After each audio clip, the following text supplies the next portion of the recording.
There's a worrying spike in a radiation at the Fukishima nuclear plant. Readings from a water storage tank have rocketed 6,500 times higher in 2 days.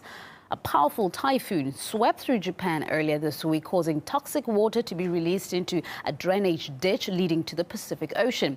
It's compounded what's been a worsening situation at the plant in recent months, as Irina Galushko explains. 2.5 years to admit the painful truth. Japan needs help. We are wide open to receive the most advanced knowledge from overseas to contain the problem. My country needs your knowledge and expertise. The past few months have been marked by growing problems at Fukushima. Several workers have been exposed to radiation, the levels of which are reportedly at their highest since the accident in 2011. And on top of that, there's the issue of leakage. This is the reactor. Inside it is the reactor core, the actual nuclear part of the plant. This is water which is used to cool the nuclear core so it doesn't burst in flames. That water obviously has to go somewhere, so it goes into a special container which is slightly below the reactor itself, where irradiated water is stored and then filtered. Unfortunately, at the Fukushima plant, the situation is such that this container with the irradiated water is located on the very seashore. This is the ocean. And the problem with the Fukushima is that there's a leak, supposedly, right here. So from there, the irradiated water is flowing into the Pacific Ocean. Alright, this is how much trouble you're in. Now, I understand this a little bit more than most, so I'm going to try to go slow and explain it for you. This is Fukushima, right in here. This is all Japanese islands. The radiation is leaking here. It's getting picked up by the ocean currents, and it's getting carried. Right? Now, then some of it's breaking off, and it's going up here into California, Oregon, Washington. Right? Just turn around up here by Alaska. Right? Just turn around. Some of it might come back down this way, come, and some of it going this way. Now the radiation fallout is going to go with the current. But you got something else going on here. Right? Fish. Fish swim against the current.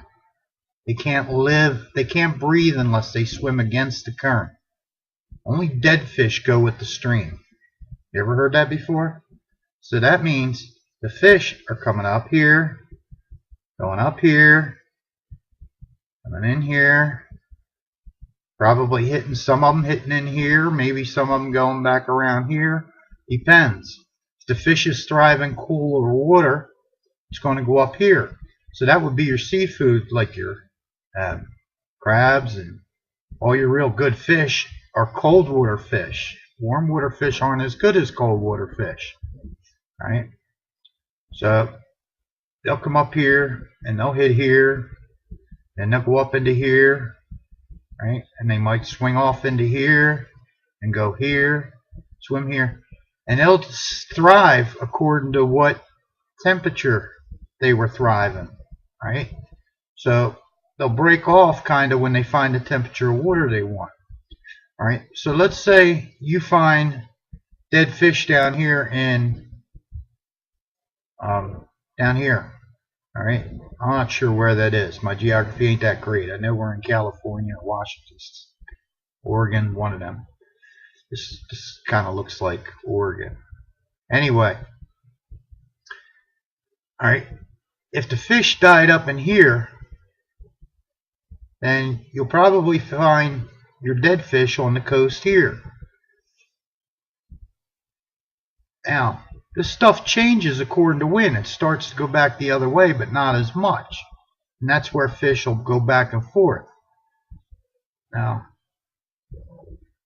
you got current that's going up in here, and it's going up in here, so it's going to, dead fish are going to go right into here. So, if your radiation's coming here, you find masses of dead fish here. Not so much that it killed the fish. I'll bet you most of them just starved to death because it would have killed the little bait fish and its food supply off first. So therefore they're starving and just dying and coming here. Now, the problem is Fukushima is 6,500 times worse than it was said to be. Now, back in 2011,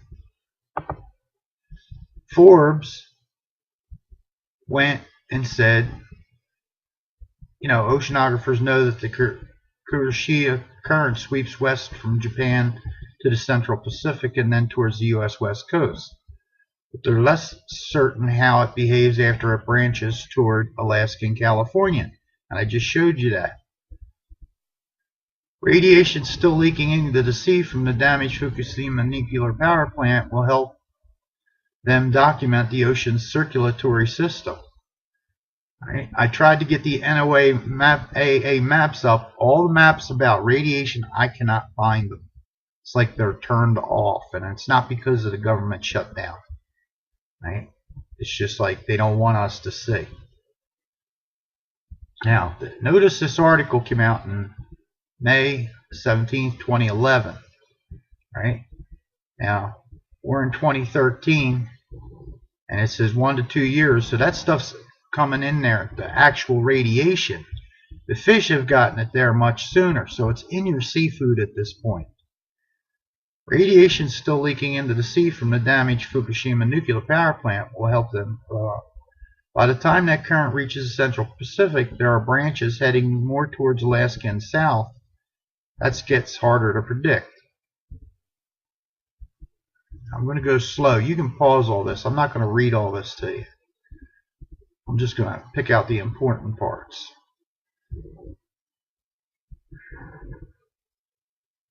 Fukishima current is considered like the Gulf Stream of the Pacific. It is a large current that can rapidly carry the radioactivity into the interior of the ocean. But it also dilutes along the way, causing a lot of mixture, and decreases radioactivity as it moves offshore. Scientists do not expect Fukushima radiation to present a health risk in American waters, mostly because of dilution, and some of the properties of radioactive isotopes can help them understand how these waters behave. Yeah, but that was before it was 6,500 times worse.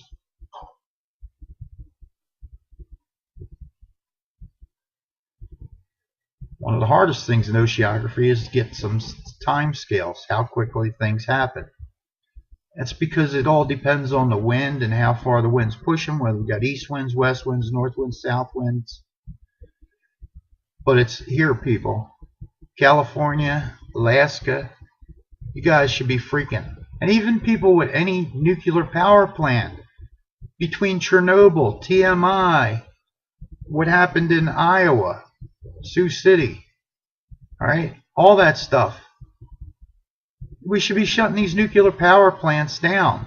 No oil spill has done this kind of damage, and it's still going. It's just the idea. They have not tested for radioactive isotopes that interest oceanographers such as titanium, strontium, which was detected in Hawaii. Now, TEPCO is General Electric. Don't forget that. Tokyo Electric Power Company is General Electric.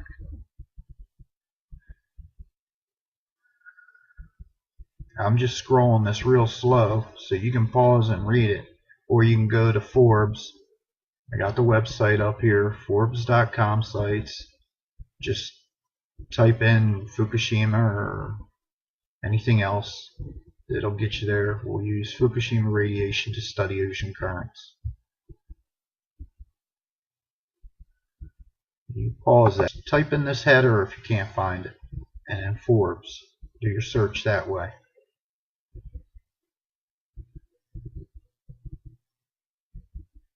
I don't like Forbes too much because they're all in cahoots with the stockholders and the bankers, and if we don't shut down the Fed soon, they're going to own us.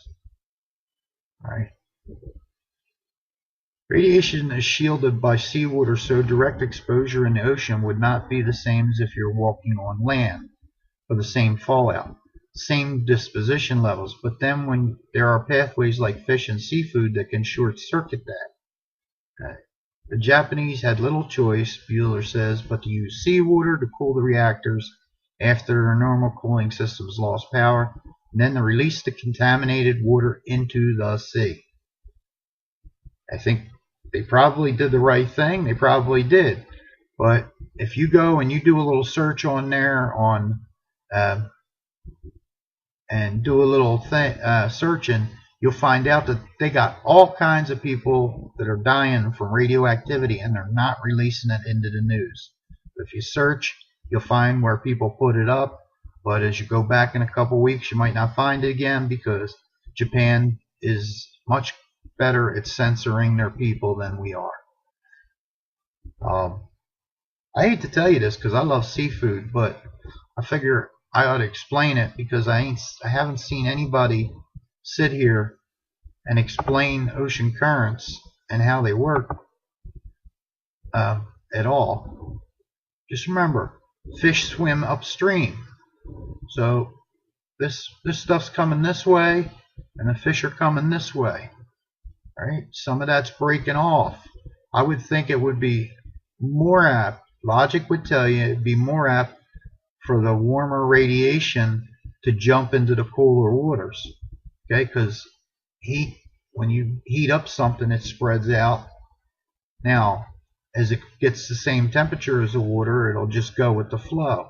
So it could just be mixing anywhere. That's why they can't explain it. I understand that. But the fish are eating and picking it up. They're going against the currents, and it's coming to you. Okay?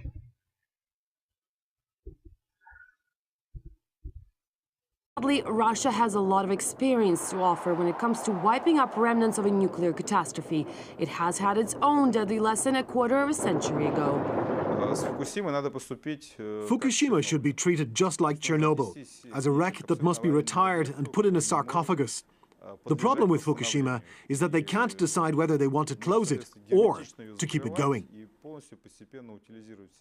Closing the plant doesn't seem to be an option for TEPCO, the company operating the facility, which many in Japan blame for the failure to handle the Fukushima crisis. In fact, TEPCO is pushing towards reopening its Kashiwazaki Kariwa facility, the world's largest nuclear power station. It was shut down in 2007, following reports of radioactive leaks after a powerful earthquake.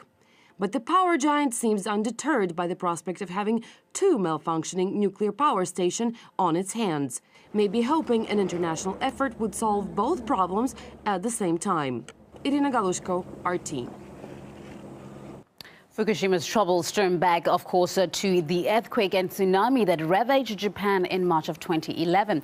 Now, it took a year for Japan's government to admit that the nuclear disaster was caused by the improper handling of the crisis, and the plant's operator, TEPCO, well, they say it could have been avoided. Now, 2 years after the crisis hit, radiation is recorded in local fish, and a leak discovered at a storage tank with contaminated waters.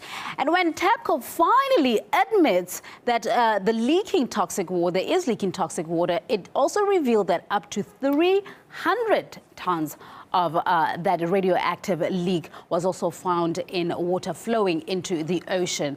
Now, Robert Jacobs, who's an associate professor at Hiroshima Peace University, says there's no immediate solution for the crisis. Nobody really knows how to solve the problems at Fukushima. There is nobody who has solutions to these. The problems at Fukushima are unprecedented. So even bringing in outside expertise, all that they can do is try to problem solve. There's no solution that other countries have that they can come in and fix the reactors, or rather shut down the contamination, shut down the leaks. So even other countries coming in and bringing their expertise will hopefully bring more professionalism than TEPCO has shown in the last 2.5 years. But even those experts will be at a loss as to how to solve the immense problems that we'll be facing for decades in Fukushima.